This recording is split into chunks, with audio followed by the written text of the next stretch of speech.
Hey, sports fans, we're here with Associate Head Coach Jimmy Hendricks of the Lady Indian softball team. And Coach, you just got back from the state tournament, and we finished runners-up in the state of Florida, headed to national. We are. We actually won the district. So, in softball, you have two districts in the state to qualify for the national tournament. So we're actually District H champions. Okay, fantastic. We don't like that runner-up word. Yeah, oh, okay, I understand. So we're champions of something, and we're going to nationals. That's what we need to know.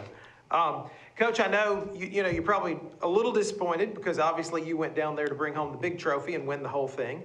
How do you feel overall about the performance of the team? Well, overall, we played well.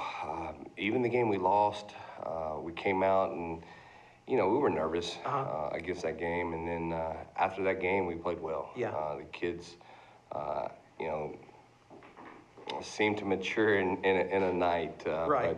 But, we played the number one team in the country, who's probably the best team in the country, and beat them 2-1 in 9 innings. So, amazing. We're feeling pretty good. Because if my addition's right here real fast, there's 24 points, there's 26, 32. We scored 40 runs, and we only gave up 9 runs. So, and didn't win the championship. That's remarkable. The game we lost to Central Florida that we were just talking about is a game that it came down to 2 plays that we usually do in pregame as part of our warm up. Had a pitcher that got a little excited and on a squeeze play and threw it overhanded too hard. Yeah. They scored 2 runs and then our shortstop, kind of same situation. The game sped up on her a little bit on the ground ball, and she threw it away at second base, and they scored 2 runs. So that's 4 unearned, right there, and they end up beating 6-5. And that's just something that didn't happen all year long. So yeah, but it's for all the marbles here at the end. It absolutely is. We had some standout performances from 7 players made the all-tournament team. Let's talk about some of these individuals. Haley Sandridge. She's a shortstop, number 2 hitter.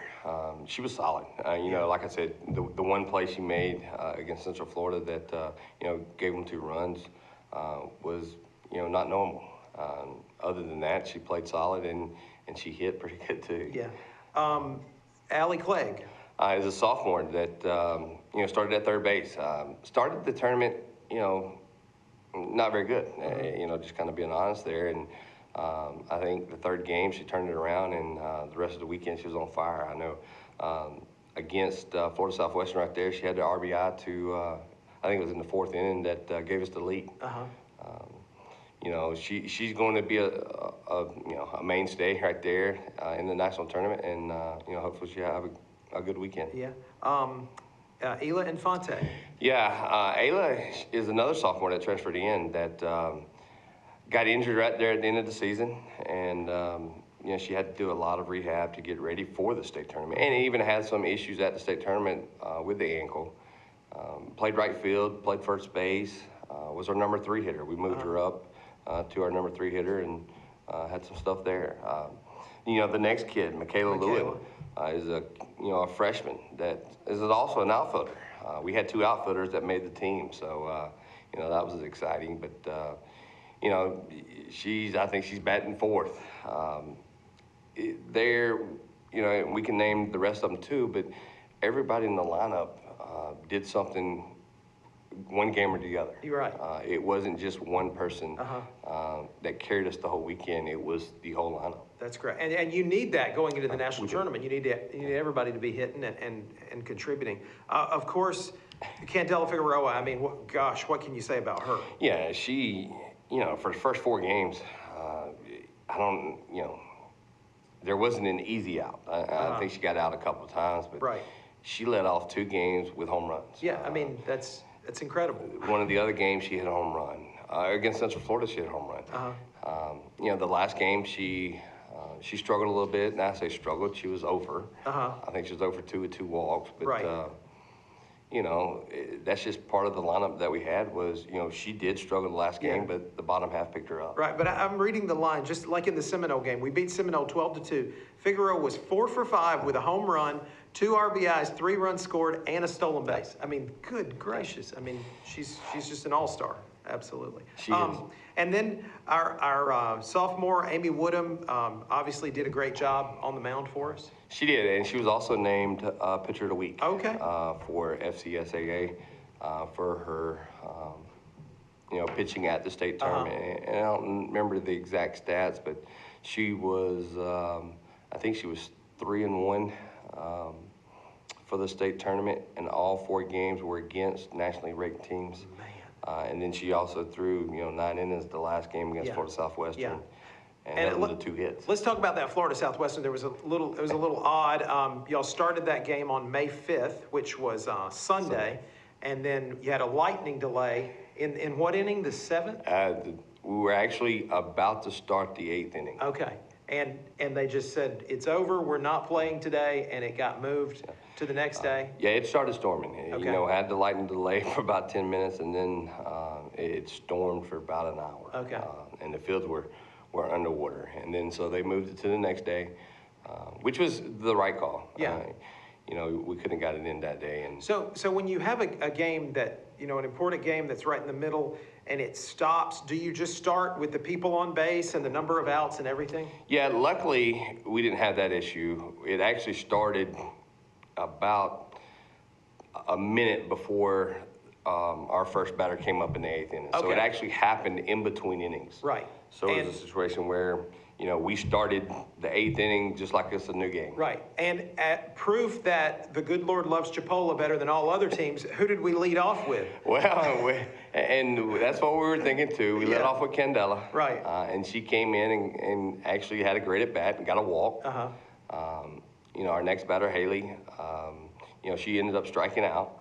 And then Ayla hit a little, I want to say a little flare to the shortstop, and the shortstop made a great play. Yeah. She dove forward, caught the ball, and actually doubled us up. Uh-huh. And then we went to the bottom of the 8th, and Amy got the first 2 out and walked their lead off for Florida Southwestern, who is statistically, I think she's hitting 540 Oh, my in the country. Uh-huh. She's, I think she's second in the country in batting average. Wow. Walks her, a ball in the dirt. Kid gets a second. We get out of that inning, and then the next inning, who's the next player on the list, Lauren Finch. Comes up and hits a ball that I don't know if it's landed yet. Good gracious. She hit it well on the first pitch, and and then we went into the bottom of the 9th with a 1-run lead, and Amy closed the door. Yeah, that's awesome. That is awesome. Just couldn't have been any better. And so, like you said, because we won that half of the You're right. district, we do go to the national tournament. And remind us where the national tournament is. The national tournament is in St. George, Utah. Okay. You And know, that's sort of in close proximity to Las Vegas, if you're Yeah, trying to and find that's it on a what map. that's what we're working on still right now. We've got our one-way flight out there. Okay. We're working on the flight back, but we're actually going to fly into Vegas. Okay. We're going to fly into Vegas, and I think our tickets were $80 a piece. Oh, man. Yeah, That's it's remarkable. not bad flying into Vegas. Uh-huh. I think St. George was about $400 a piece. Good gracious. Wow. So we're going to fly into Vegas. We're going to stay the night there that night, and then we'll drive up to St. George. And, up there they start on Monday. They start with a home run derby, or actually there's a clinic and a home run derby. Tuesday's the banquet, and then you start playing on Wednesday. Okay. And how many games do you have to win to take 5 home that straight. prize? 5 straight. And can you climb out of the consolation bracket? Yes, you in can. this? Okay. So, last year was a situation where we got into the loser bracket, and we ended up playing 9 games in 3 days. Wow. And finished second. So, you can climb out of it now. It's not It's easy. tough. But there is a possibility. Yeah. too. Okay. Well, Coach, we're just so proud of y'all. Again, you got a great squad, and you got your wife, the boss lady, and Aunt Kelly, and just couldn't be more proud of y'all. And also, I understand that you and your wife are going to make a little trip this weekend for helping out the honors program. This time of year is just so busy. We got kids going everywhere, and our honors program goes on a trip to New York every year. The sophomores do, and we were out of buses, and we were out of people, and so you and your wife graciously volunteered to drive our kids home from the airport on Sunday, Mother's Day. We're going to drive up there on couple vans Yeah. and pick them up and come back. Great. But, but that's Chipotle. Yeah, you just pitch in and do what needs doing. It's everybody, Yeah. and just want to remind everybody that the national tournament, the first 3 days, we will actually have our video system. Okay, So we'll video with the Chipotle Athletics on. It'll be online on our website. The last day is done by the NJCAA. okay. So they'll actually have the last day. And again, that's May 22nd through 25th, so don't start looking for it this weekend. No. It's a few weeks out, but all right. Well, Coach, mighty proud of y'all. Thank Good you. luck at Nationals. Thank you.